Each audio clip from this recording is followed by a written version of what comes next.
뉴스데이 오늘도 태풍 특보로 준비했습니다. 저는 동정민입니다. 오늘 새벽 딱 7시간 동안 한반도에 머물렀던 흰남노는 큰 상처를 남기고 떠났습니다. 경북 포항의 한 아파트 지하 주차장에서 7명이 실종된 것을 포함해 인명피해가 적지 않았습니다. 수천 명이 대피를 하고 수만 가구에 전기도 나갔습니다. 피해가 가장 컸던 지역은 태풍의 마지막 길목 근처인 경북 포항이었는데요. 한 아파트 지하 주차장에 내려갔던 주민 7명이 한꺼번에 실종이 됐습니다. 이 차를 빼라는 관리사무소 방송을 듣고 갔다가 사고를 당했다는데 현장 연결해서 자세한 소식 알아보겠습니다. 김태형 기자, 실종자를 찾았다는 소식은 없습니까? 네, 들렸으면 하는 실종자 구조 소식은 안타깝게도 아직입니다. 지금 제 뒤를 보면요, 이 펌프차가 지하 주차장에 있는 물을 열심히 퍼내고 있습니다. 주차장은 지하 1층으로 되어 있습니다. 물이라도 좀 빨리 퍼내면 좋겠는데 이 지하 주차장에 있는 물을 다 퍼내려면 오늘 늦은 밤에나 가능할 걸로 보입니다. 먼저 소방 당국의 설명 들어보시죠. 배수 펌프를 6대를 이용하여 배수 작업을 실시 중에 있으며 배수율은 15시 현재 한 20% 기준입니다. 20% 완료되었습니다. 배수 작업은 5시간에서 8시간 정도 소요될 예정이며 이 아파트 지하 주차장에서 주민 7명이 실종됐다는 신고가 접수된 건 아침 7시 40분쯤입니다. 실종된 주민들은 오전 6시 반쯤 지하 주차장에서 차를 빼달라는 관리사무소 방송을 듣고 나왔던 걸로 알려졌습니다. 취재진은 당시 차를 빼러 갔다가 겨우 빠져나온 주민을 만났습니다. 지하 주차장에 내려갔을 때만 해도 물높이가 발목 정도에 그쳤는데 갑자기 흙탕물이 들이닥치면서 금방 가슴팍까지 찼다고 설명했습니다. 당시 모습을 담은 영상도 확인할 수 있습니다. 단지 전체가 물바다로 됐고 이 차량들이 물속에 갇혀 움직이지 못하는 모습이 담겼습니다. 관리사무소 관계자는 단지 옆 하천물이 갑자기 넘쳐서 아파트 쪽으로 순식간에 밀려 들어왔고 또 이 손쓸 틈이 없었다고 말했습니다. 실종자 수색 작업은 이 물이 빠지고 나서야 속도가 좀 붙을 걸로 보입니다. 자, 그것 외에도 안타까운 인명피해가 더 있죠. 그렇습니다. 포항 오천읍에 있는 한 아파트 지하 주차장에서도 이 차량을 옮기려던 60대 여성이 실종됐습니다. 소방 당국이 수색에 나섰는데요. 실종 신고가 된 지 6시간 만인 오후 3시 35분쯤 숨진 채 발견됐습니다. 이 밖에 70대 여성이 대피 중에 급류에 휩쓸려 숨졌고 이 근처 경주에서도 80대 여성이 집 안으로 밀려든 토사에 매몰돼 숨졌습니다. 이 밖에 울산에서는 20대 남성이 불어난 하천물에 휩쓸려 실종됐습니다. 지금까지 포항에서 채널A 뉴스 김태형입니다. 유독 컸던 포항 피해 소식 더 전해드립니다.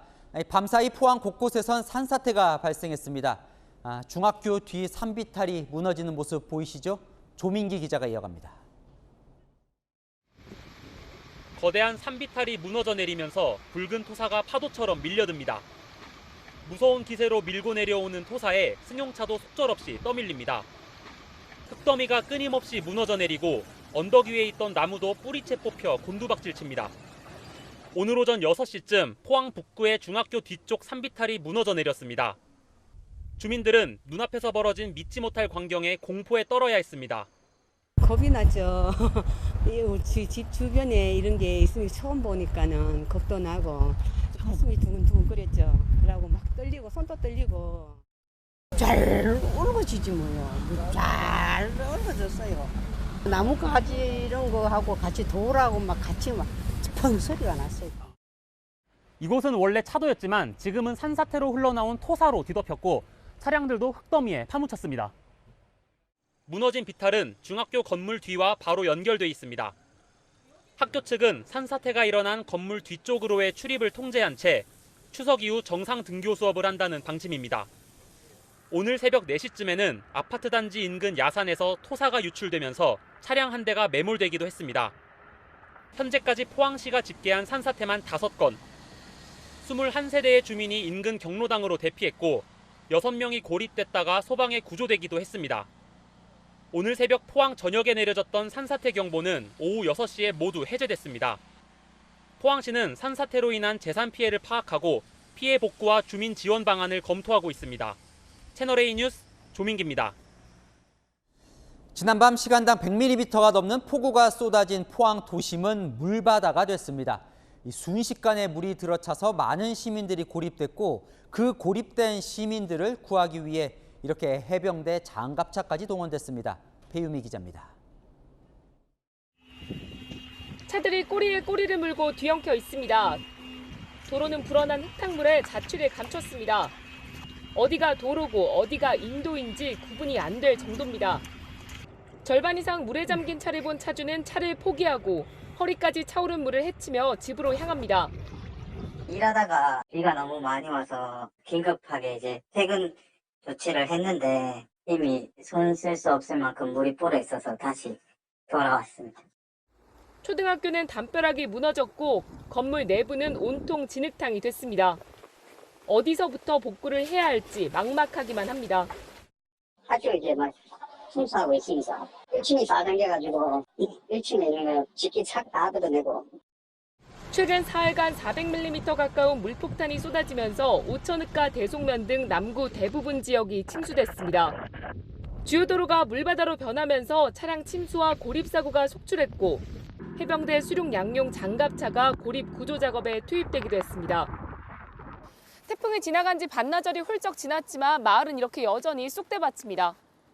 이번 태풍으로 포항에서만 주택과 차량 침수 피해가 14,000건에 달하는 걸로 집계됐습니다. 피해 조사가 본격화되면 규모는 눈덩이처럼 불어날 걸로 보입니다. 채널A 뉴스 배유미입니다. 이 와중에 오늘 오전 포스코 포항제철소에선 화재까지 발생했습니다. 공장 4곳에서 동시에 불이 나서 한때 직원 25명이 고립돼 애를 태웠는데요. 다른 지역 소방력까지 투입하는 전국 동원령 1호까지 발동해 다행히 구조는 했지만 제철소 운영은 전면 중단됐습니다. 장하연 기자입니다. 제철소 곳곳에서 시뻘건 불기둥이 솟아오릅니다. 검은 연기도 높게 치솟으며 하늘을 뒤덮습니다.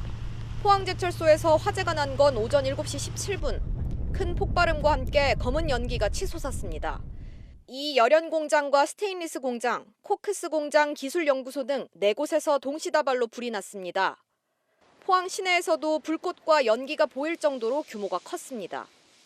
평소에는 이제 하얀 연기, 이제 수증기, 막 같은 이제 이런 연기가 한 번씩 올라오는데 오늘 같은 경우는 완전히 뭐 시커먼 완전 뭐 이래 태워가지고 까맣게 완전 뭐 잿더미처럼 올라가는 거.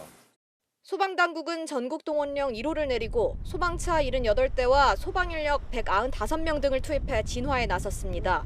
4시간여 만에 큰 불길은 잡았지만 이 열연 공장 전기동 한 동이 모두 탔습니다. 한때 포스코 자체 소방대원 4명이 진화 도중 폭우로 고립돼 소방차 위에 대피하고 공장 직원 25명이 고립됐다 구조되기도 했습니다. 포스코는 당시 밖에서 보였던 불길은 제품 생산 공정에서 발생하는 부생가스가 타는 것이었다며 이번 화재와는 관련 없다고 해명했습니다. 부생가스가 생산되면 요거를 후속 공정으로 보내야 되는데 일시적인 정전 때문에 그걸 이제 후속 공정으로 보낼 수가 없어서 비상조치로서 연소시켜서 내보내는 방산 조치를 한 겁니다. 태풍 흰남노의 영향으로 포항제철소 3개 고로의 가동이 중단됐습니다. 이미 꺼져 있던 1개를 포함하면 포항제철소의 운영이 전면 중단된 겁니다. 포스코 측은 아직 고로 재개 시점은 정해지지 않았다면서 침수 피해 상황을 파악하고 있다고 덧붙였습니다. 채널A 뉴스 장하연입니다.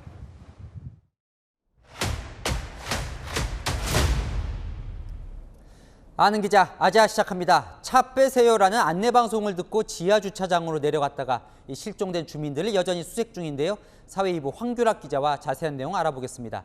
안타깝게도 실종신고 접수된 인원이 7명이나 됩니다.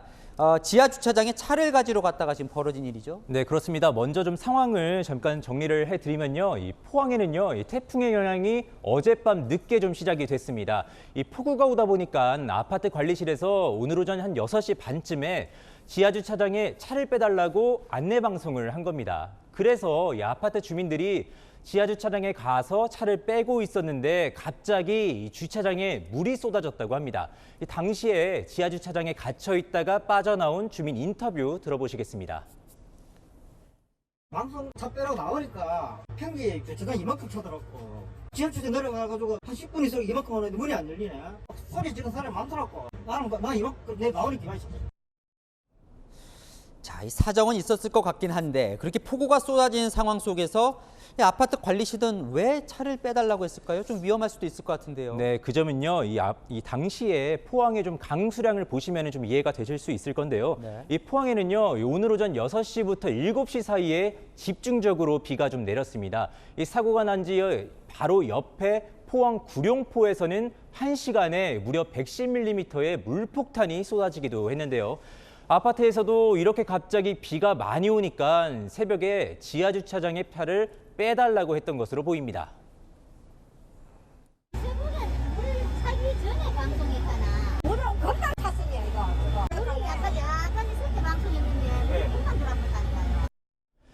네, 이 아파트는 총 6개 동에 479세대가 거주하고 있는데요. 아까 주민싱크에서요, 이 차 빼달라는 방송이 나오니까 금방 평지 주차장이 찼다고 했었잖아요. 이렇게 출입로가 한 곳이다 보니까 주민들이 한꺼번에 차를 빼려면 병목 현상이 벌어질 수 있었던 겁니다. 아, 그러니까 종합해 보면 어쨌든 지하 주차장에 내려는 갈 수 있었던 것 같아요. 그래서 갔는데 물이 순식간에 차올랐나 보죠.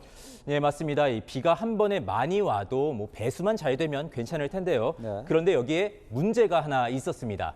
자, 지도를 좀 보여드리면요. 해당 아파트는 바로 옆으로 하천이 좀 흐르는 걸 보실 수 있을 겁니다. 이 하천은 바로 바다와 연결이 돼 있는데요. 이 아파트에서 도로만 하나 건너면 바로 하천인데다가 이 문제가 된 주차장 입구가 바로 하천 쪽에 있었습니다. 폭우로 인해 갑자기 불어난 하천이 지하 주차장으로 흘러들어가면서 주차장 침수가 정말 빠르게 진행된 것으로 보입니다. 이 비슷한 구조의 다른 포항 아파트에서도요. 60대 주민이 지하 주차장에 고립됐었는데 실종 신고 6시간여 만에 숨진 채 발견됐습니다. 자, 이 지하 주차장 안 상황이 어떤지를 알려면 빨리 그 안에 있는 물을 이제 빼내야 할 텐데요. 왜 이렇게 물 빠지는 속도가 더딘 겁니까? 네, 이 점은요. 지하 주차장의 좀 구조를 보면서 설명을 해드리도록 하겠습니다. 주차장에는 경사진 출입구가 하나 있고요. 그 길을 따라 내려가면은 주차를 할 수 있는 공간이 나오는 구조입니다. 출입구도 하나밖에 없는데 물이 지하 주차장을 가득 채우고 입구까지 나왔으니까 정말 얼마나 많은 물이 주차장에 고여 있는지 아실 수 있을 겁니다. 소방대원들이 펌프 6대를 동원해서 물을 퍼내고 있지만요. 그 양이 너무 많아서 시간이 걸리고 있고요. 배수 작업은 오늘 밤에야 좀 끝날 것으로 보입니다. 아, 이것도 궁금한데요. 사실 포항은요, 흰남로의 이제 출구 마지막 부분에 있었거든요. 여전히 세긴 하지만 시간은 갈수록 위력이 약해지고 있었는데 이 어쩌다 포항이 전국에서 가장 큰 피해를 입게 된 겁니까? 네, 이번 폭우는 태풍으로 인해 만들어진 이 나선형의 비구름대에 의해 일어났습니다. 원래는요, 이 비구름이 태풍의 방향을 따라서 이동을 계속해야 되는데 그런데 어쩐 일인지 움직이지 않고 어젯밤 내내 포항 위에 머물렀습니다. 그렇다 보니까 포항에 집중적으로 비가 왔고요. 전국으로 따져도 제주를 제외하면 포항에 가장 비가 많이 왔습니다. 이렇게 한밤중에 또 많은 비가 오다 보니까 뭐 대처할 시간도 방법도 부족했던 것으로 보입니다. 네, 이 실종 상태인 주민들 부디 안전하게 가족 품으로 돌아오길 바랍니다. 안 기자, 황규락 기자였습니다. 자, 이 포항 이외에도 많은 지역에서 피해가 속출했는데요. 포항과 가까운 경북 경주 소식부터 전해드립니다. 이 경주에는 저수지들이 많은데요. 이 폭우로 물이 불어나면서 이 제방 붕괴 위험이 커지자 주민 4,500명이 긴급 대피했습니다. 위험천만했던 순간 김지윤 기자가 전합니다. 저수지물이 오른쪽 수로를 따라 쉴 새 없이 쏟아져 내립니다. 수풀로 뒤덮였던 제방은 저수지물이 넘치면서 쓸려나가 붉은 토사와 자갈이 드러났습니다. 제방 아래 노는 물과 함께 떠밀려온 토사로 뒤덮였습니다. 경주시가 왕신저수지 인근 주민 80명에게 대피 방송을 내보낸 건 오늘 오전 8시 15분쯤. 어제부터 경주 일대에 최대 390mm의 비가 쏟아지면서 저수지 제방이 붕괴 위험에 처한 겁니다. 새벽 4시부터 6시까지 2시간 동안은 시간당 거의 70에서 90mm의 집중호우가 내리게 됐습니다. 그래서 현재 하천이 원류를 해서 제방 삼면에 이렇게 침식이 일어난. 경주에서는 왕신과 송선, 하동 등 저수지 3곳이 붕괴 위기에 놓여 주민 4,500명에게 대피 명령이 내려졌습니다. 시내 곳곳에 도로가 유실되고 지하차도가 잠겨 차량 통행이 제한되기도 했습니다. 아침에 보니까 차 올라오다가 차가 빠져버렸대요. 저 지하도에. 이 정도는 생각을 못했네. 한 200마일이 와도 이렇게 안 그랬거든. 근데 이번에 많이 왔는 모양. 다행히 비가 그치면서 복구 작업도 속도를 내고 있습니다. 중장비를 동원해 유실된 제방에 흙을 메우고 농어촌 공사 직원들이 모래주머니를 옮겨가며 응급복구에 나섰습니다. 주민 대피령도 해제돼 주민들은 집으로 돌아갔습니다. 하지만 완전히 복구되기까지는 안심하기 힘든 상황. 추석 명절을 앞둔 물난리에 주민들의 시름도 깊어지고 있습니다. 채널A 뉴스 김지윤입니다. 자, 부산은요, 우려했던 빌딩풍 피해는 없었지만 이 바다 근처 해안가가 초토화됐습니다. 하필이면 이 태풍 상륙 시간이 이 물이 차는 만조 때와 겹치면서 높은 파도가 들이닥친 건데요. 특히나 해변가 상점들이 큰 피해를 입었습니다. 홍유라 기자가 취재했습니다. 새벽 2시 태풍 흰남노가 턱밑까지 다가온 부산 바닷가. 거센 파도가 도로 안쪽까지 밀려 들어옵니다. 폭풍의 일이 지나고 난 뒤 해안도로 상가는 초토화됐습니다. 부서진 집기는 흙탕물에 젖어 뒤엉켜 있고 유리창은 산산조각 났습니다. 태풍 상륙 시간이 만조 시간과 겹치며 극대화된 태풍의 위력에 하판과 모래주머니 등의 예방 조치는 큰 도움이 안 됐습니다. 본 것처럼 다 만들어 놓고 갔는데도 저희 집이 제일 많이 빠졌네요. 또 다른 해안가는 도로가 처참하게 부서졌습니다. 태풍으로 길바닥이 깨지고 갈라지면서 이런 아스팔트 파편들이 길바닥에 쓰레기처럼 가득 쌓여 있습니다. 파편이 가게 내부로 들어오면서 벽까지 무너져 내렸습니다. 아스팔트가 때려서 부서진 거라고 저는 그렇게 생각해요. 제가 웃는 게 아니겠죠? 월파를 막는 방파제도 소용없었습니다. 강한 비바람 여파로 돌덩이와 쓰레기가 도로를 뒤덮고 보도블럭은 쪼개져 바닥에 나뒹굴고 있습니다. 부산 시민들이 느낀 태풍의 위력은 차바와 매미 이상이었습니다. 예상했던 것보다는 피해가 컸던 거죠. 엄청 말을 표현을 할 수 없을 만큼 바람 세기가 제가 이쪽에 살면서는 제일 셌던 것 같아요. 월파도 그렇고. 부산 서구의 빌라 창문은 거센 바람을 이기지 못하고 깨졌습니다. 베란다 곳곳에 유리 파편이 널브러져 있고 추가 피해를 막기 위해 창문마다 테이프를 붙여놨습니다. 부산은 극복할 줄 알았던 태풍 매미의 기억이 재소환된 하루였습니다. 채널A 뉴스 홍유라입니다. 흰남노를 가장 먼저 맞닥뜨린 지역은 제주였죠. 제주 한라산엔 무려 1,100mm의 폭우가 쏟아졌는데요. 우리나라 1년치 평균 강수량에 거의 맞먹는 양입니다. 아이만한 크기의 돌이 날아다니고 집 지붕이 뜯겨 날아가고 곳곳이 아수라장이었습니다. 김지혁 기자가 전해드립니다. 사람 몸통만한 돌덩이들이 주차장 여기저기에 널려 있습니다. 혼자 들기도 힘든 무게인데 태풍을 타고 날아온 겁니다. 상가 유리창과 창틀은 폭탄을 맞은 듯 깨지고 뒤틀렸습니다. 월파 방지벽조차 이리저리 나뒹굴고 있습니다. 태풍 방지돌이 다 이렇게 무너질 정도로 태풍 와보지는 않았어요. 매미나 다른 태풍 때에 와도 이렇게까지는 아니었어요. 냉장고와 간이의자 등 각종 집기는 식당에서 수십 미터 떨어진 해안가에 한데 뭉쳐 있습니다. 어제 파도가 45m 높이의 세영교 주탑보다 높게 치면서 상가와 주차장이 초토화됐습니다. 해안가 마을의 집 지붕은 사라졌고 외벽만 남았습니다. 어민들이 도구들을 보관하는 창고인데요. 밤사이 강한 바람이 불어 지붕이 통째로 날아갔습니다. 옆집 지붕에는 구멍이 났습니다. 마음이야 좋을 리가 없지요. 그거 하나 헐라 해도 상당한 돈이 들어가야 될 건데 국가에서도 뭐 보상도 안 해줄 것 같고. 바로 옆에선 전신주가 부러져 복구 작업이 한창입니다. 높은 파도가 해안도로를 덮쳐 두터운 콘크리트가 깨지거나 유실되고 방지턱이 파손돼 나뒹굽니다. 곳곳에서 나무가 부러지고 간판이 떨어졌습니다. 어젯밤부터 제주 전 지역에서 18,000가구 넘게 정전됐습니다. 제주 지역 인명 피해는 없었지만 1,100mm의 비가 내리면서 섬을 물바다로 만들었습니다. 채널A 뉴스 김지혁입니다. 태풍의 길목이었던 경남으로 가보겠습니다. 강풍과 해일 우려가 컸지만 다행히 큰 피해 없이 지나갔습니다. 태풍 속도가 빨라져 휙 지나간 덕도 봤지만 이 철저한 대비도 한몫했다는데요. 구자준 기자가 현지에서 취재했습니다. 흰남노가 통영에 상륙한 건 오늘 새벽 4시 50분. 예상보다 빠른 상륙이었습니다. 경남 지역은 강풍에 전신주가 쓰러져 일대가 암흑으로 변했고 주택가 담벼락이 무너지기도 했습니다. 변전소가 침수돼 하마터면 감전사고로 이어질 뻔했습니다. 만조대와 겹치면서 폭풍 해일 우려도 있었지만 다행히 큰 피해는 없었습니다. 속도가 느릴수록 피해가 커지지만 태풍 진행 속도가 빨랐습니다. 잠을 설치며 혹시 모를 상황에 대비한 주민들과 지자체의 노력도 몫을 했습니다. 마산항 근처 철옹성 같은 구조물입니다. 바닷물이 넘어오는 걸 막기 위해 높이 2m, 길이 200m의 차수벽이 가동됐습니다. 지난 2003년 남해안을 강타한 태풍 매미 이후 설치된 차수벽은 양옆의 강화 유리까지 합쳐 길이만 1km에 달합니다. 매미 올 때는 저쪽에 있는 횟집들이 전체 다 지하에 침수가 다 됐거든. 근데 저게 있음으로 해서 절이 이제 물이 범람을 안 하지.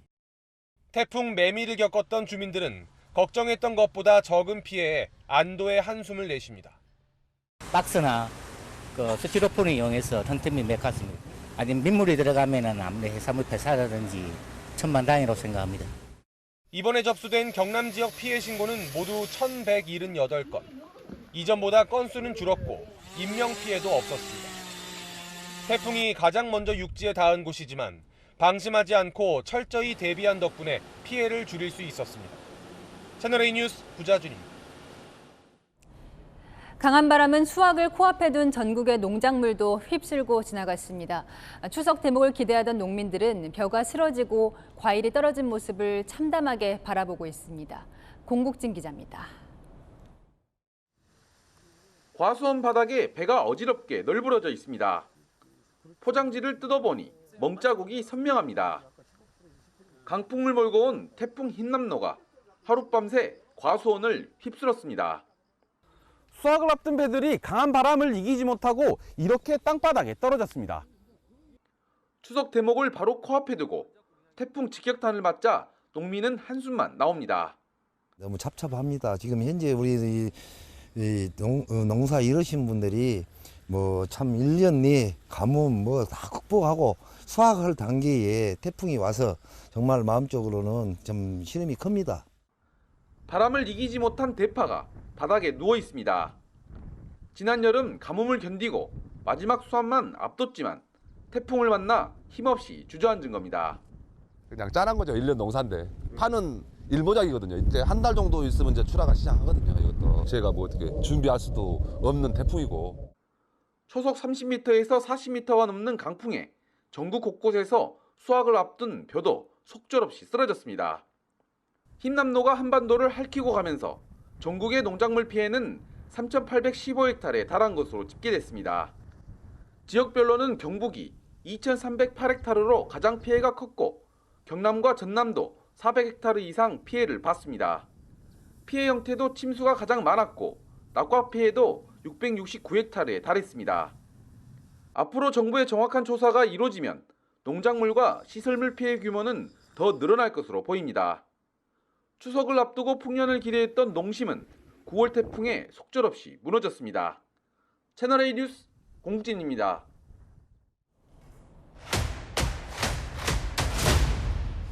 네, 다시 아는 기자, 이번에는 조현선 기자와 한반도 내륙에 2시간 20분 동안 머문 역대급 태풍 흰남노, 어떤 태풍이었는지 분석해 보겠습니다. 자, 피해는 컸습니다. 하지만 기상청이 역대급 태풍이 온다고 워낙 강하게 경고해서 우려보다는 약했다는 반응도 있었는데요. 다른 태풍과 비교하면 어떻습니까? 네, 그래서 종류별로 순위를 매겨봤습니다. 먼저 중심 기압, 주변 힘을 빨아들이는 힘입니다. 태풍의 강도라고 볼 수 있죠. 한반도 상륙 당시 강도를 기준으로 역대 3위를 기록했습니다. 흰남노는 오늘 오전 4시 50분 거제에 상륙을 했을 때 중심기압 955헥토파스칼이었는데요. 1959년 사라, 2003년 매미의 뒤를 이었습니다. 이 반면에 바람도 아주 거세지만 예상보다 순위가 높지는 않았습니다. 일 최대 풍속 초속 37.3m로 8위에 해당이 됐습니다. 중심기압 955면 숫자는 흰남노가 더 높았는데요. 네. 그렇죠. 그런데 기압은 이 숫자가 낮을수록 강한 겁니다. 네. 흰남노는 상륙 당시의 수치로는 3위였지만요. 그 과정에서는 위력이 대단했습니다. 네. 이 한반도로 바짝 다가왔던 어제 오전만 해도 흰남노는 중심기압 920 헥토파스칼로 초강력의 태풍이었거든요. 이 또한 비의 양은 하루 최다 강수가 포항 342mm였는데 이 2002년 루사 당시 강릉이 870mm에 비하면 절반 넘게 적지만요. 이번에 한라산에 총 1000mm가 넘는 폭우가 또 포항에는 1시간에 100mm가 넘는 물폭탄이 쏟아졌으니까 결코 만만치 않은 태풍이었습니다. 역대 3위면 그래도 무서운 규모의 태풍인데 네. 고비가 빨리 넘어갔다는 느낌도 들었습니다. 네, 이번에 흰남도 짧고 굵었습니다.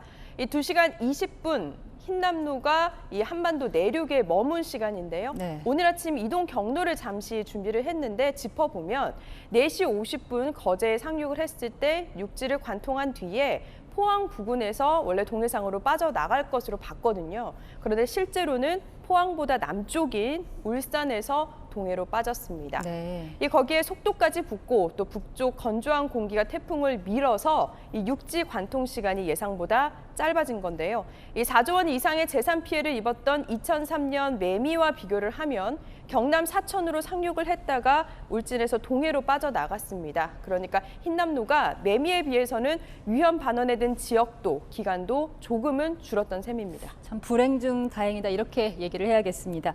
매미나 사라 그리고 이번에도 그렇고 유독 가을에 큰 태풍이 많이 왔던 것 같거든요. 맞아요. 태풍이 또 올 가능성이 있습니까? 가능성 충분히 있습니다. 그리고 오늘 기상청 브리핑에서 나온 이야기인데요. 네. 이 북위 24도 인근에 보니까 동그랗게 만들어진 저기압이 하나가 보이더라고요. 네. 지금은 열대 저압부, 그러니까 태풍으로 발달할 수 있는 전 단계입니다. 그렇다고 모두 태풍이 되지는 않습니다. 하지만 이 태풍으로 발달할 수 있는 여건이 충분해서 예의주시해야 할 부분이기도 해요. 그렇다면 지금이 태풍이 발생하기 좋은 환경이다 이런 얘기인가요? 그렇습니다. 이번 흰남노가 강력해진 이유 중 하나가 높아진 수온, 이게 이유였는데요. 태풍은 바다의 열 에너지를 먹고 자랍니다. 이 태풍의 길인 동중국해 온도가 지금 30도 이상으로 비정상적으로 높아져 있고요. 9월은 원래 태양 고도가 높아서 1년 중 해수면 온도가 가장 높습니다. 네. 그러니까 대형 태풍이 생기기 쉽다는 뜻이죠. 이 가을 태풍이 큰 피해를 남기는 이유기도 합니다. 태풍이 점점 예측하기도 어려워진다고 하니까 그저 대비를 잘하는 방법밖에 없겠습니다. 자, 조현선 기자 잘 들었습니다. 태풍이 빠져나가긴 했지만 서울 한강 수위 여전히 높습니다. 올림픽대로 등 도로 곳곳이 통제되고 있는데요. 퇴근길 정체가 심상치 않습니다. 현장에 취재 기자 나가 있습니다. 자, 전민영 기자, 잠수교에 나가 있군요. 네, 이른 오전부터 서울과 수도권에 내리던 비는 그쳤지만 잠수교는 여전히 한강 물속에 잠겨 있습니다. 제 뒤로 보이는 것처럼 한강공원도 잠겨서 모습을 드러내지 못하고 있는데요. 현재 한강 수위는 8m가 넘습니다. 오전에 비해선 점점 낮아지고 있지만 통제 기준인 6.2m보단 높게 유지되고 있습니다. 태풍 흰남노의 영향으로 어제부터 오늘 오전까지 서울 강남에 230, 경기 포천에 173mm 등 수도권에도 많은 비가 쏟아졌는데요.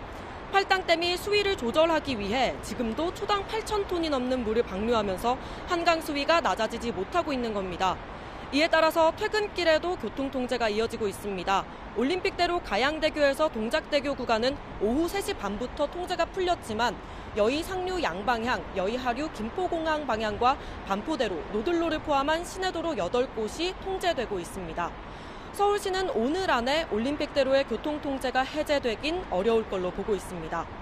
또 통제 구간과 노선이 겹치는 일부 시내버스들이 우회를 하고 있는데요. 퇴근길 버스를 이용하기 전에 경로를 한 번 더 확인하셔야겠습니다. 지금까지 잠수교에서 채널A 뉴스 전민영입니다. 출근길도 통제되며 서울은 주차장이나 다름없었습니다. KTX 열차도 운행이 일부 중단돼 출장길에 애를 먹는 시민도 있었습니다. 김정근 기자가 보도합니다. 강변북로에 차량들이 꼼짝없이 멈춰서 있습니다. 한강대교 위에서도 주차장을 방불케 하는 답답한 행렬이 이어집니다. 태풍이 몰고 온 비와 댐 방류로 한강 수위가 올라가면서 주요 간선도로가 통제된 탓입니다. 시민들은 평소보다 이른 시간에 출근길에 올랐지만 꽉 막힌 도로에 아침부터 진이 빠집니다. 평소에는 30분이면 가는 거리가 그 노들길하고 올림픽대를 막고 통제하다 보니까 1시간 반 정도 걸리는. 원래 회사에 8시 반까지 도착을 해야 되는데 지금 8시 반이. 오늘 서울의 출근 시간대 차량의 평균 속도는 시속 20km. 집중호우로 교통대란이 극심했던 지난달 9일에 못지 않았습니다. 지난달 출근 대란에 대한 경험 때문에 나름의 대비를 하고 나온 시민이 적지 않았습니다. 워낙 비도 어제 밤에도 많이 오고 그래가지고 신발 같은 경우는 젖을까 봐 일부러 슬리퍼 신고 나오고 바지도 아무래도 긴 바지는 좀 젖을 것 같아서 그래서 반바지 입고 나오고. 우산도 못 쓸 줄 알았고 옷도 뭐 여벌로 더 챙겨가야 되나 싶기도 했었고. 태풍의 영향으로 오늘 오전까지 KTX 열차 운행이 일부 중단되기도 했습니다. 대구에 중요한 회의가 있어서 좀 참석해야 되는데 지금 표가 다 취소되고 없어져서 참석을 할 수 있을지 없을지도 장담할 수 없는 상황입니다. 기업들이 출근 시간을 조정하고 재택근무를 유도하면서 최악의 교통대란은 피했지만 시민들은 적지 않은 불편을 겪었습니다. 채널A 뉴스 김정근입니다. 공교롭게도 태풍이 지나간 오늘 새벽 현대제철 인천공장에 큰 불이 났습니다. 대형 에너지 저장 장치가 있는 건물이 타버렸는데 불이 난 에너지 저장 장치가 전기차 배터리와 같은 소재라 불길을 잡기가 어려웠습니다. 이솔 기자입니다. 검은 연기와 함께 시뻘건 화염이 맹렬한 기세로 뿜어져 나옵니다. 건물의 철골 구조물들이 엿가락처럼 휘어져 있고 소방대원들은 쉴 새 없이 물을 뿌립니다. 인천 송현동에 있는 현대제철 인천공장에 에너지 저장 장치에서 불이 난 건 오늘 오전 6시 30분쯤. 소방당국은 무인 방수 탑차 등 소방 진압 장비 59대와 인력 185명을 투입하고 한때 대응 2단계로 높여 진화 작업을 벌였습니다. 에너지 저장 장치 ESS는 요금이 저렴한 심야 전기로 배터리를 충전해 낮에 이용하는 시스템입니다. 배터리 소재가 전기 자동차에도 쓰이는 리튬이온이어서 큰 불을 잡는 데만 7시간 넘게 걸렸습니다. 화재 당시 태풍으로 인한 바람도 진압하는 데 방해가 됐습니다. 화염이 옆에 공장까지 옮겨 붙을 정도의 바람은 남아 있었습니다. 저희들이 조사하는 과정에서 다 배제할 수는 없고 그 영향도 조사를 할 겁니다. 무인 시스템으로 운영돼 인명피해는 없었지만 20대 남성 소방관이 왼쪽 손과 어깨에 화상을 입고 병원으로 옮겨졌습니다. 태풍에 이어 화재까지 발생하자 주민들은 새벽잠을 설치고 불안에 떨었습니다. 사이렌 소리가 막 들렸어요. 그래서 불이 나가가지고 밖에 나가서 그때 이제 영상을 잠깐 찍었죠. 불이 이렇게 위에 올라오는 그것만 봤죠. 소방당국은 에너지 저장 장치 1층에서 처음 불이 난 것으로 보고 불을 모두 끈 뒤 정확한 화재 원인을 조사할 예정입니다. 채널A 뉴스 이솔입니다. 태풍의 발길이 묶인 건 시민들뿐만이 아닙니다. 추석을 맞아 물동량이 크게 늘었는데 일부 지역에서는 태풍 때문에 물류 마비 현상이 나타났습니다. 서주희 기자입니다. 서울 광진구에 있는 동서울 우편집중국. 택배 상자들이 물류창고 천장에 닿을 듯 층층이 쌓여 있습니다. 태풍 흰남노 영향으로 제주로 출발하지 못한 택배 상자 1,700개입니다. 어제 오전 물류센터에 도착했지만 화물선 결항으로 창고에 쌓아두고 있는 겁니다. 이처럼 태풍 때문에 배송지로 출고되지 못한 택배는 우체국에서만 8,000건이 넘습니다. 폭우라든지 이제 그 강풍으로 인해서 우편물 배달이 정상적으로 이루어지기 힘든 상황이었습니다. 병원과 소포 위탁 배달원 등의 안전을 고려하면서 우체국 외에 다른 택배 회사들도 어제 오후부터 태풍 영향권에 속하는 제주와 경남, 전남으로 향하는 택배물 접수와 배송을 일부 중지시켰습니다. 폭우 피해가 컸던 포항과 경주는 접수와 배송을 모두 중지했습니다. 시민들은 배송 지연이 답답합니다. 못 받긴 했어요, 여러 개를. 한 3건 정도? 원래는 이제 오긴 왔어야 됐죠. 참다 못해 택배기사에게 직접 전화를 하기도 합니다. 직접적으로 담당 구역 기사분들한테 전화해서 물건 언제 오느냐, 언제쯤 오느냐 그런 상황들이 좀 비일비재하죠. 택배업계는 오늘부터 배송을 점차 정상화하고 있지만 추석을 앞두고 물동량이 크게 늘어 당분간 배송 지연이 이어질 전망입니다. 채널A 뉴스 서주입니다. 당장 먹을 것도 문제입니다. 폭우와 태풍 영향으로 채소 수급이 불안정한데요. 배추는 금수가 됐고 포장김치는 품절 대란입니다. 김승희 기자입니다. 서울의 한 대형마트. 배추 수급이 불안정하다는 이유로 1인당 3포기까지만 구매할 수 있다는 안내문이 붙어 있습니다. 할인 행사라는 게 믿기 어려울 만큼 크게 오른 가격도 소비자에겐 부담입니다. 3포기에 9,800원이었거든 그때 초여름에. 근데 지금은 5,000원 넘으니까 15,000원 되는 3포기에. 김장 같은 거는 한 7, 80kg 하니까. 예전에는 담아서 남들도 좀 주고 했는데 그런 게 좀 적겠죠. 오늘 고랭지 배추 10kg의 도매 가격은 36,960원인데요. 1년 전 가격의 2.8배 수준입니다. 매년 여름철 수확하는 배추는 장마 등의 영향으로 값이 비싼데 올해는 폭염에 폭우와 태풍까지 겹치며 그 영향이 더 컸던 겁니다. 김치 제조업체들도 비상입니다. 자사 공식 인터넷 쇼핑몰에 팔고 있는 대부분의 김치는 현재 일시 품절 상태. 배추김치는 물론 열무김치와 파김치 등 다른 김치들도 판매하지 못하고 있습니다. 배추뿐 아니라 이제 폭우 영향을 받은 게 모든 지금 어물들이 다 영향을 받잖아요. 근데 지금 가을 배추가 한 10월 정도 나오거든요. 그 정도 되면 좀 해소될 걸로 지금 기대는 하고 있어요. 하지만 가을 배추 수확도 확신할 수 없습니다.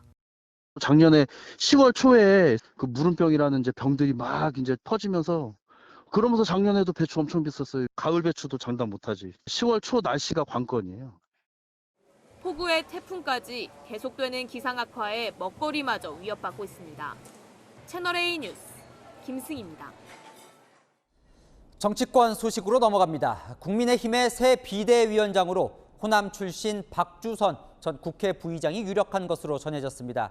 추석 연휴 직후 권성동 원내대표도 교체될 예정이어서 결국 국민의힘 이 투톱 모두가 바뀔 것으로 보입니다. 김단비 기자입니다. 국민의힘 새 비대위원장으로 호남 출신 박주선 전 국회 부의장이 유력하게 검토되고 있습니다. 주호영 전 비대위원장이 고사 의사를 밝힌 데다 추석 연휴를 앞두고 당의 새 출발 의지를 보여주고 법적 리스크도 줄인다는 차원에서 새 인물을 찾는 겁니다. 민주당 출신으로 4선을 지낸 박 전 부의장은 검사 출신으로 지난 대선에서 윤석열 대통령을 공개 지지했습니다. 이후 국민의힘 선거대책위원회 공동위원장, 대통령 취임준비위원장을 맡았습니다. 당내에선 대통령실과 소통이 원활하고 이재명 민주당 대표의 맞상대로 적절하다는 평가가 나옵니다. 의원들과 선수별 연쇄 간담회를 가진 권성동 원내대표는 내일 새 비대위원장을 발표할 예정입니다. 한 3분 정도 되는데 접촉해서 내일 발표하도록 하겠습니다. 오후쯤에. 새 원내대표 선출도 속도를 냅니다. 당은 추석 연휴 직후인 13일 새 비대위 첫 회의를 여는데 이때 원내대표 선출 공고를 낸다는 계획입니다. 경선 3일 전에는 선출 공고를 해야 하는 만큼 새 원내대표는 이르면 15일에 뽑힙니다. 새 원내대표 후보로는 4선 김학용, 3선 윤재욱 의원과 함께 주호영 전 비대위원장이 거론됩니다. 채널A 뉴스 김단비입니다. 검찰이 이재명 민주당 대표의 출석하라고 소환을 통보한 날 바로 오늘입니다. 하지만 서울중앙지검 포토라인에 이 대표는 서지 않았습니다. 서면으로 답변을 대신했는데요. 이 검찰은 오늘 경기 도청을 압수수색하며 이 대표 수사 강도를 높였습니다. 한수아 기자입니다.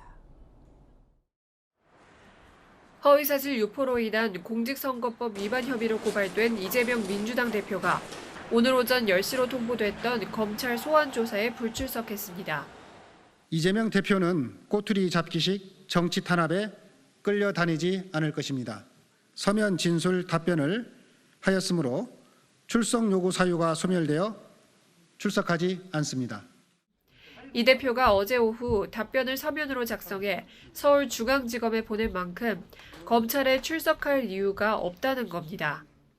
검찰이 수사 중인 3가지 혐의 내용에 대해서도 당시 언론 보도를 보면 확인이 가능하다며 해당 발언이 허위가 아님을 재차 강조했습니다. 국민의힘은 국민이 의혹을 거둘 때까지 충분히 답해야 한다며 이 대표의 불출석을 비판했습니다. 이재명 대표 스스로 본인을 성역이나 치해 복권 지역에 있다고 착각하지 말기를 바랍니다. 3단의 방탄조끼를 입었음에도 여전히 진실의 힘이 두려운 것인지 아예 민주당이 이제 방탄 참호까지 팠다. 검찰은 오늘 오전 경기도청 사무실 등을 압수수색했습니다. 검찰 관계자는 9일 공소시효가 완료되는 만큼 증거와 법리에 따라 기소 여부를 결정할 것이라고 밝혔습니다. 민주당은 압수수색 소식에 여태 수사도 제대로 못한 검찰의 무능을 자백하는 것이라며 검찰이 아니라 검찰당이라고 반발했습니다. 채널A 뉴스 한수아입니다. 민주당은 맞불 차원에서 이르면 내일 김건희 여사 특검법을 발의할 예정입니다. 민주당이 이렇게 속도를 내는 이유, 이재명 대표의 최고위원회 발언이 영향을 미쳤다는 얘기가 나오는데요. 비공개 발언이었다는데 어떤 내용인지 유주은 기자가 취재했습니다. 민주당이 이르면 내일 도이치모터스 주가 조작 연루 의혹 등 김건희 여사를 겨냥한 특검법을 발의합니다. 김건희 특검법을 최대한 조속히 발의할 수 있도록 준비에 박차를 가겠다는 말씀을 드립니다.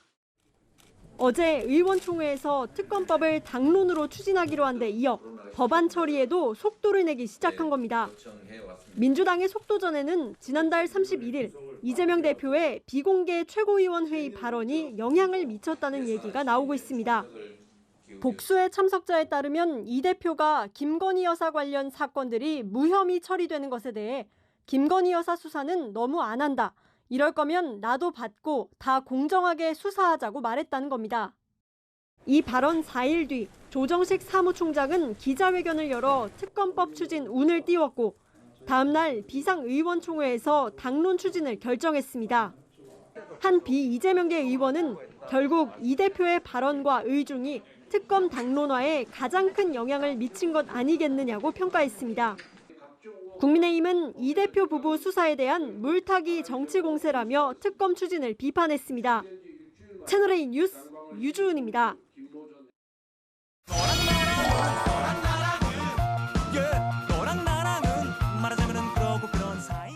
열왕야랑 정치부 김민지 기자와 함께합니다. 첫 번째 주제 보겠습니다. 누가 달라진 걸까요? 네, 어제 오전 9시에 출근해서 약 34시간 넘게 근무 중인 윤석열 대통령입니다. 이 태풍에 대비해서 밤샘 근무를 한 건데 지난달 자택에서 챙겼던 수도권 폭우 때와는 좀 달라졌다는 평가가 나옵니다.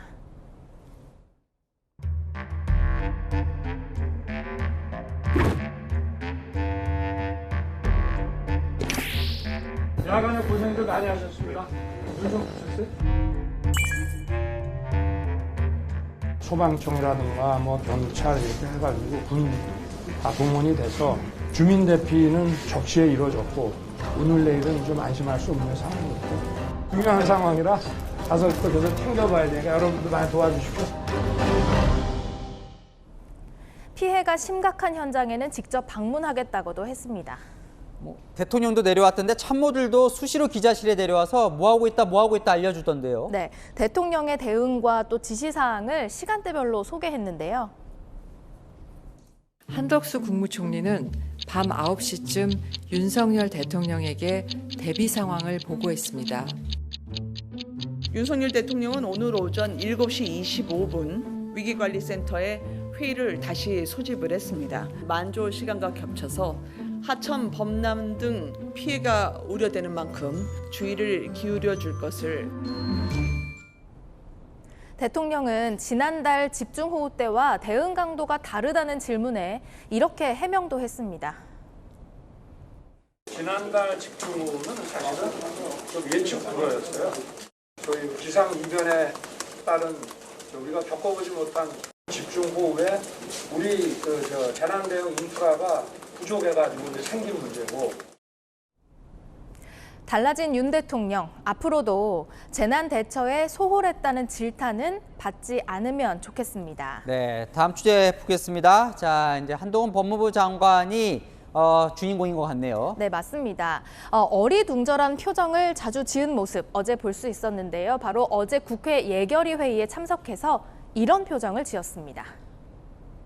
최근에 언론을 통해서 제2의 N번방 사건이 발생했습니다. 피해 여성 중 한 명이 올해 1월 초에 최초 신고를 했는데 검찰의 AI 기반 불법 촬영물 탐지 시스템이 작동하지 않았고 왜 작동하지 않았습니까? 검찰에 신고한 게 아닌데요, 제가 알기로. 작동을 왜 안 했냐고요. 그게 무슨 말씀이신지 모르겠습니다. 아니 경찰에 신고하면 검찰은 전혀 움직이지 않습니까? 경찰이 신고하면 검찰에 빨리 알려서 AI로 빨리 촬영물 탐지하라고. 아니요, 경찰에 피해자가 신고하지 않았습니까? 그러면 검찰에 신고하라고 해줘야 되는 거 아니에요? 글쎄요, 뭐 한동훈 장관 얘기를 보면 이 경찰이 따질 걸 왜 검찰 탓을 하냐고 좀 억울해하는 것 같은데요. 네. 일단요, 이수진 의원이 말한 AI 기반 불법 촬영물 탐지 시스템, 이게 뭡니까? 그러니까 3년 전 N번방 사건을 계기로 검찰이 개발한 건데요. 피해자가 불법 촬영물을 신고하면 AI가 탐색해서 자동으로 해당 영상 삭제를 요청하는 그런 시스템입니다. 그런데요, 이 시스템을 가동하려면 검찰이 수사를 해야 하는데 이수진 의원이 얘기하는 그 사건은 현재 검찰에 넘어오지 않았습니다. 문재인 정부에서 검경 수사권이 조정되면서 성범죄 사건에 대한 1차 수사권은 경찰에게 넘어갔고요. 현재 경찰이 수사 중이기 때문인데요. 한동훈 장관 입장에서는 황당할 수 있겠죠. 그러니까 한 장관은 전 정권에서 검찰 수사권을 줄여놓고 이제 와서 왜 탓은 검찰에게 하냐, 이런 억울함이 좀 담겨 있겠군요. 네, 설전은 이어졌는데요. 계속 보시겠습니다. 무슨 말씀인지 그리고 이해가 안 가요. 무슨 말인지 뭐가 모릅니까? 경찰에 피해자가 신고를 했지 그다음에 않습니까? 그 국민들께 그렇게 말씀하세요. 경찰의 수사에서 검찰 AI 작동 시스템이 작동 안 됐습니다, 여러분. AI로 뭐 감지할 게 뭐가 있습니까? 그러면 AI 불법 촬영물 탐지 시스템이 왜 있는 겁니까? 위원님? 아이고 정말. 이 수사관이 몇 명이 담당하는지 알고 있습니까? 제가 설명할 기회를 주시겠습니까? 아이 지금 다음 질의를 계속 해야 됩니다.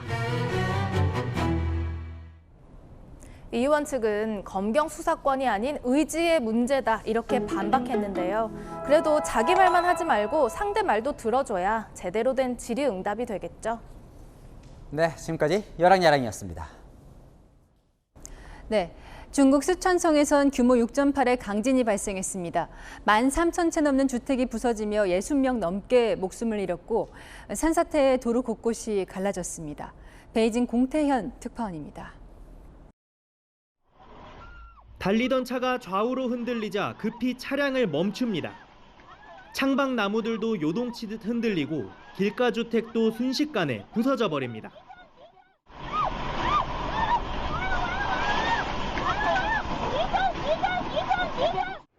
산줄기마다 피어오른 흙먼지 속에서 바위가 끊임없이 굴러떨어집니다.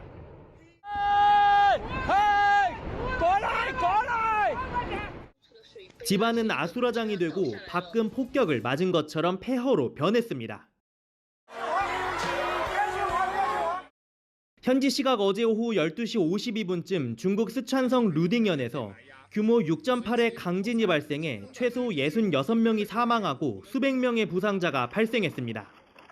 6,500명의 구조대가 긴급 투입됐지만 고산 협곡지대로 이뤄진 루딩현의 잔해 속에서 사상자를 구조하긴 쉽지 않은 상황입니다. 당국에 따르면 현재 이재민만 5만 명에 달하고 4만여 가구의 통신과 전기가 끊겼습니다. 지난 100년간 규모 7.0 이상의 강진이 8번, 규모 5.0 이상의 지진이 163번 발생한 쓰촨은 인도판과 유라시아판 지각 경계에 있어 두 지각판이 충돌할 때마다 지진이 일어나는 것으로 알려졌습니다.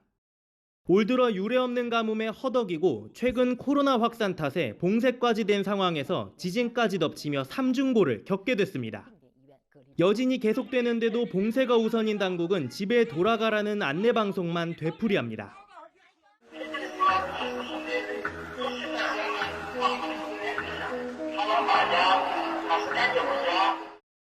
현재까지 우리 국민의 피해는 확인되지 않고 있는 상황에서 사상자는 계속 늘어날 것으로 보입니다.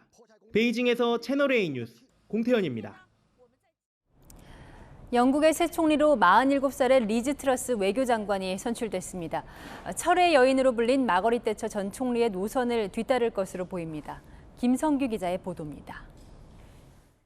Therefore, I give notice that Liz Truss is elected as the leader of the Conservative and Unionist Party. Liz, come up on stage. 리즈 트러스 영국 외무장관이 집권 보수당 대표로 선출되며 영국 역사상 첫 40대 여성 총리로 내정됐습니다. 취임 일성은 경기 부양과 에너지 요금 안정이었습니다. I will deliver a bold plan to cut taxes and grow our economy. I will deliver on the energy crisis, dealing with people's energy bills. 7월 소비자 물가는 10%대를 기록해 1982년 이후 40년 만에 최고치를 기록했고 파운드화 가치는 37년 만에 최저입니다. 철도와 우체국 등 공공노조가 살인적 물가를 호소하며 임금 인상을 요구하는 파업을 잇따라 선언할 정도입니다. 철의 여인 마거릿 대처 전 총리의 말투와 옷차림으로 보수층을 파고든 트러스 신임 총리 내정자는 감세, 민영화 등을 강조하며 대처 전 총리의 노선을 이어갈 것을 예고했습니다. 하지만 러시아와 에너지 대란으로 겨울 난방비 폭등이 확실시되는 상황에서 트러스의 청사진 구현이 쉽지 않을 것이란 우려도 나옵니다. I think we need a government that's willing to spend money to help people out, and I don't think the Conservatives are the political party that is necessarily willing to spend the amounts that are needed. 외교에서는 중국과 러시아의 매파 입장을 유지할 것으로 보이는 가운데 트러스 내정자는 현지 시각으로 오늘 엘리자베스 2세 영국 여왕 접견 절차를 거쳐 신임 총리로 임명됩니다. 채널A 뉴스 김성규입니다. 인촌 김성수 선생의 유지를 기리는 인촌상이 36회째를 맞았습니다. 올해는 특별상 수상자로 누리호 발사 성공을 이끈 한국항공우주연구원의 주역들이 선정됐습니다. 정윤철 기자입니다.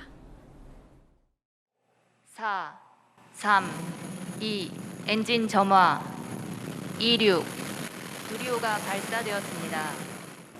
힘찬 엔진 소리와 함께 누리호가 날아오릅니다. 한국은 누리호의 성공으로 1톤 이상 위성을 우주 궤도에 올릴 수 있는 세계 7번째 국가가 됐습니다. 우주 발사체 기술의 독자 개발을 이끈 한국항공우주연구원 한국형 발사체 개발사업본부는 인촌상 특별상을 받게 됐습니다. 가장 큰 재산은 역시 우리 사람이 아닐까 생각이 되고요. 그런 사람들 하나하나의 역량이 모여서 큰 일을 해낼 수 있었던 것 같습니다. 누리호의 4차례 추가 발사 등 도전을 멈추지 않겠다는 각오입니다. 2030년대 달에 착륙선을 보내기 위한 차세대 발사체 개발을 준비하고 있습니다. 언론문화부문은 한국인 최초로 어린이 책의 노벨문학상인 안데르센상을 받은 이수지 작가가 선정됐습니다. 자율기반 교육과 민족정신 교육에 앞장서온 민족사관고등학교는 교육부문 수상자로 선정됐습니다. 인문사회부문은 김윤환 고려대 명예교수가, 과학기술부문은 권성훈 서울대 교수가 수상의 영광을 안았습니다. 시상식은 다음 달 11일 열립니다. 채널A 뉴스 정인철입니다. 태풍이 동해상으로 빠져나가면서 오늘 내륙은 쾌청한 하늘을 보였는데요. 내일도 전국에 맑은 하늘이 예상됩니다. 다만 해안가에서는 아직까지 주의가 필요합니다. 태풍은 오늘 밤 일본 홋카이도 부근 해상에서 온대저기압으로 약화되겠지만 동해상에서는 내일 오전 만조 시간대에 폭풍해일 가능성이 있습니다. 내일 전국이 맑은 가운데 대부분 지역 자외선 지수가 매우 높은데요. 수십 분만 햇볕에 노출돼도 화상을 입으실 수 있어서 외출 시에는 자외선 차단제를 꼼꼼하게 바르셔야겠습니다. 내일 아침 서울은 17도, 전주는 18도로 선선하겠는데요. 한낮에는 서울 27도, 광주 29도로 다소 덥겠습니다. 당분간 한낮에는 30도 안팎까지 오르면서 늦더위가 나타나겠고요. 추석 연휴 동안에는 비 소식 없이 구름만 지나겠습니다. 날씨였습니다. 태풍 흰남노가 지나가고 파란 하늘이 보이자 기상청과 언론이 며칠간 너무 호들갑 떤 것 아니냐 이런 말도 나오던데요. 그만큼 대비를 하고 조심도 했지만 인명피해를 막지 못했습니다. 흰남노가 11호 태풍이었고 매년 평균 태풍 25개가 발생한다니 앞으로 더우겠죠. 재난 대비만큼은 모자란 것보다 넘치는 게 낫습니다. 마침표 찍겠습니다. 아무리 대비해도 모자란 뉴스에 마칩니다. 감사합니다.